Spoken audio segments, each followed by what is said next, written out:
une jeune fille découvre soudainement que sa mère n'est peut-être pas humaine. Chaque fois que sa mère part chasser, elle emmène un cochon adulte. Cependant, lorsqu'elle rentre, elle est toujours extrêmement fatiguée et le sanglier a disparu. Chaque fois qu'Anna demande où est passé le sanglier, sa mère devient très nerveuse, jette des objets dans la maison et évite le sujet. Cependant, le comportement de sa mère ne fait qu'attiser la curiosité d'Anna. Un jour, après le départ de sa mère pour la chasse, elle la suit discrètement. Elle découvre que sa mère ne se rend pas du tout au terrain de chasse, mais conduit vers un château abandonné. Au moment où Anna voit sa mère s'approcher du château, son grand-père apparaît derrière elle et la met en garde de rentrer avant la tombée de la nuit. Le lendemain, la mère revient de la chasse, mais cette fois-ci, elle ne revient pas les mains vides. Elle ramène le père d'Anna, qu'elle n'avait pas vu depuis longtemps. Le père est couvert de blessures et souffre visiblement. Anna tente de s'approcher de lui, désespérée de comprendre ce qui s'est passé. Cependant, sa mère la repousse froidement et l'enferme dans sa chambre. Au beau milieu de la nuit, Anna est réveillée par un bruit sinistre et inquiétant. Elle suit le bruit et découvre son père allongé sur le lit, se débattant de douleur. Elle s'apprête à aller voir, mais la seconde d'après,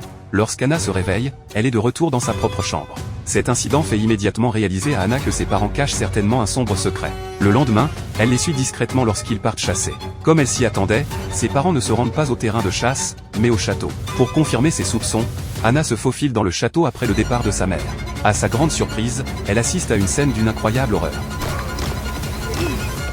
Heureusement, sa mère la repère à ce moment-là et s'empresse de ramener sa fille à la voiture. Cependant, lorsqu'elle se réveille après une sieste, elle est déjà de retour chez elle, son père assis à côté d'elle comme une âme en peine. Cette série d'événements étranges est insupportable pour Anna. Elle s'enferme dans sa chambre.